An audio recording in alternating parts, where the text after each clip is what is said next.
So this section now is collaboration in action. So I'm bringing in a guest speaker to share their wisdom with our community. And hopefully I'm going to twist James's arm and he'll become a member of our community as well at some point. You know, I'm ruthless. I put my hand up to that. And today we have James. Used to be a male model, probably still could if he wanted to, but he's found something much more fascinating. He's had an interesting life, and we've spoken many, many times over the last few weeks and months. And each time I leave the conversation with a deeper sense of self. That's the easiest way that I can describe it. And he tells me some ridiculously silly things to do, and I'm a good girl, and I go and do them immediately, and they make a difference. So the fact that he's going to be able to share some of this stuff with you guys as well is brilliant. So I'm now going to stop my share and straight over to you, James, as well. Oh, Jill, thank you very much. You're a good girl. You follow the rules. Well, hi guys. My name is James Granstrom. I'm half Swedish, so that's the surname Granstrom, and the first name is James. Obviously, that's my mother's side, and my father's side, who recently passed away, bless him, is the Swedish side. I've been modelling for the last 20 years, so that's my story, and it's led me into well-being, and that's really what my purpose is. My purpose is to help people tune and tap into their natural state of well-being. Well-being is kind of like a hose. You're either allowing it or you're disallowing it, and I've kind of stumbled across this through a lot of practical tools and solutions over the last 20 years, and some of which I really want to share with you today. But before I do that, I kind of want to ask you a few questions. And then if you can, just write in the chat box below what your answers are. So there's two questions I'm going to ask, and I just want you to answer them in the chat box. Have you ever had a day when you feel like you're just hitting red light after red light? And it's just like you're someone you're calling and they're just not calling you back. Or you're trying to get this thing done and it's just not happening. It's kind of like you're meeting challenge after challenge and you're like, come on, give me a break already. Has that ever happened to any of you? And has that happened to you recently? That's what I like to call the red light day. So if you can, just take a time in the chat box and go, has that happened to you? And has that happened to you recently? Okay, now I'm going to ask you another question. Have you ever had an experience where you seem to be, like, unbeknownst to you, hitting what I call green lights or the green man, where it's just like one thing after another is working out for you and you can't understand why it's happening? And has that happened to you recently? It's kind of like you're getting to a train, perhaps pre-COVID train, but you get to a train and you get to the train station, and just as you get to the train that you need pulls in and you're like, oh, get in. How about that? That's good timing. Has that ever happened to you? Or the person that you're thinking of just happens to call you a minute or two later. That might be your mum. That might be your dad. That might be one of your friends. Has that happened to you? And you're like going, I was just thinking of you, you know, and then suddenly that happens. Has that happened to you recently? Or can you recall that happening? That is what I call the green man. And that all happened to me one day when I was just had a stream of awakening that just began to happen. And it all happened as a result of the story that I want to share with you now. And then how we can encourage that green man, that flow state more regularly. Because when we encourage that flow state, what's going to happen is our well-being is going to shoot up. I'm blessed to say that I haven't had a paracetamol or an aspirin in 20 years. I've not needed to go to the doctor. I'm very healthy and I'm very well. I'm 46 years young at the moment, and I started modeling at about 25. And I've managed to keep my state in an utter state of well-being because I've managed to understand how to keep myself in more of this flow state. And I want that for you too. So my purpose in life is to create a greater sense of well-being with each and every one of us on planet Earth, and understand what it is that we're actually doing that's either allowing it or disallowing it, and simultaneously to create a little bit of heaven on earth. Because as you begin to get these more green light experiences in your life, what's going to happen is you're going to have this hub of well-being around you where people just go, I want to be around you. I want to be around you because I'm picking up on these vibes that you're sending out, which are very calm, very uplifting, sometimes very joyful and jovial. And it's not to say that's always going to happen, because there are going to be red lights in your life, but simultaneously, they're going to be a lot more green. But what I want to share with you is just a couple of ways you can get a few more green lights going for you. So my story really began 20 years ago modeling. I used to work in a bank. I used to work for Citibank in London and the Bank of New York as well. And I'd graduated out of university in Leeds, and I found myself in a job copying my dad in banking, and I was really hated it. I was really unhappy, and it led me to drinking, over excessive drinking. I wouldn't call myself an alcohol addict, but I would be spending most of my time going out partying and having a hedonistic lifestyle. And then one day I thought to myself, I've got to get out of this banking because it's not making me happy. And one of the girls I was dating, she said, you should try modeling. And it's something that had been offered to me when I was a kid, but I was not in the right frame of mind. It was not something that I wanted to do, because I wanted to go and get that job. I wanted to feel I was part of a company and make money and go after that type of lifestyle. But I decided that I would go to that model agency and try and sign up and see what would happen. And the answer to that was I got signed straight away. And then they gave me a 3-month sort of period to say, listen, if you get this, if you come and join our agency, that means we're going to test you to see how successful you are. And let's just see what happens after that. And so when I first started modeling, I knew the main thing was for me to get my body in shape. And I'd been drinking every day. I'd been, drinking beers, at least 2 pints at every meal. And that's not a lifestyle that's conducive to what you see in pictures or what you see in the movies. And so I went on a mission to get my body in good shape. And lo and behold, I ended up being very lucky, getting what I call beginner's luck.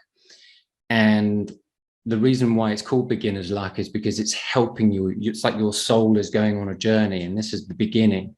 And so it's kind of like you're going to rediscover your pot of gold, but it's always going to be different than what you thought.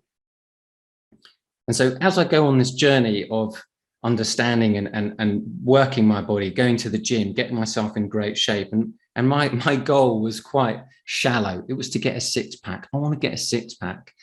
And this was not what I ended up getting. I ended up getting so much more on my journey. And of course, there are twists and turns. And that's exactly the same for you. On your journey of well-being, there are going to be twists and turns. There's going to be no straight road. Life's sometimes going to take you on a scenic route. It sure has for me, and still continues to take me on a roundabout. But when you understand these tips for well-being that I'm going to share with you towards the end, you're going to realize you're like, it gives me a bit of peace when the challenges come, when the turn twists, and then suddenly there's a drop over the edge of the cliff. Don't worry. I've got some tools in my kit just in case something happens. You're going to be all right.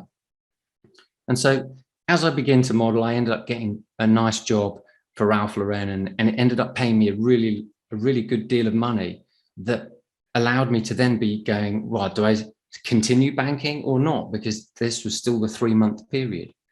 And so I took the leap of faith and I went for it. But that meant all my financial security that I was used to had gone. And now I'm suddenly in this experience of like going, I'm in a new job and I've got a new business with a new income stream, and it doesn't feel safe and secure. So I now have to find my own way. And all this physical work I've been doing on my body looks great, but my mind is not in shape. I'm emotionally unstable. I haven't got the toolkits. I haven't got the skills, which led me to further drinking and further partying, because I was escaping the reality that I was having, which was, albeit quite glamorous, but not happy.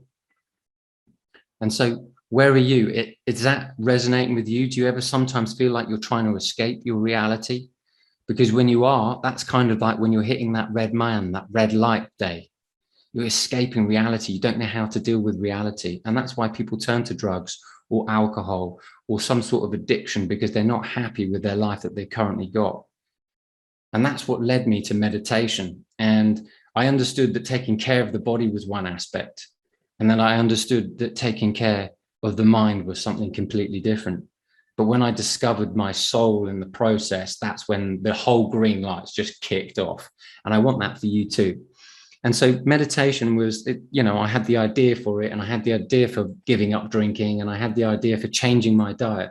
but it took me about a year or 2 years before I actually began to implement it. And that's the process of like where I want people not to have to get to. I really want you to take baby steps and do it small. That's why Jill was kind enough to ask me, would I be interested in setting you up for a meditation before we begin? And the reason being is that just 2 minutes here, 2 minutes there begins to dilute your energy. So you begin to turn your lights to more green than red.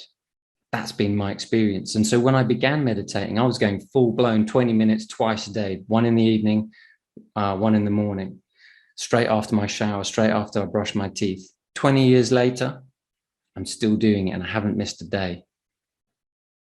I don't know many people who haven't done that, but you don't realize the pain that I was feeling whilst I was feeling it.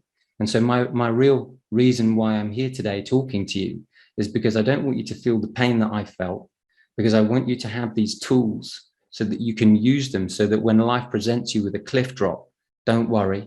You've got some toolkits, you've got a parachute, you've got everything you need there to help you with green lights, there to help you with well-being, there to help you feel centered, despite the challenges that life brings when you suddenly feel as though you were in balance. That is huge. And so I began meditating, and then I began noticing that things that I was thinking and the challenges that I had would begin not to necessarily dissipate, but my perception of them began to dissipate, which was huge. The way I looked at things began to change. And so the person I was is kind of had a rebirth. I've had a radical rebirth of the person that I was. And that's what I do with all my clients. I help them have an absolute radical rebirth so that you still live in the world, but you've got this spiritual toolkit. You've got this well-being toolkit, because well-being is your natural state. But it's the way that our mind thinks that sometimes put the brakes on, which suddenly causes those red lights and the challenges and the problems to just accumulate. And so one of the other things that I noticed as a result of meditation was that my health began to improve, my skin began to improve, my eyes began to improve, my hair began to improve, my radiance began to improve, my voice changed. My creativity shot up. I discovered that I could create music. I didn't play the ukulele before. I didn't make electronic dance music before. I love electronic dance music, by the way. And the ukulele is a complete polar opposite to that, but it's fun. I like it. And when you begin to tune into this well-being, this like you start to receive all this wonderful things from your soul. Your soul just gives you goodies. Wouldn't you like to discover more things about yourself? Of course you would. And one of the ways you can do that is by tapping into your natural state of well-being. That's what happened to me.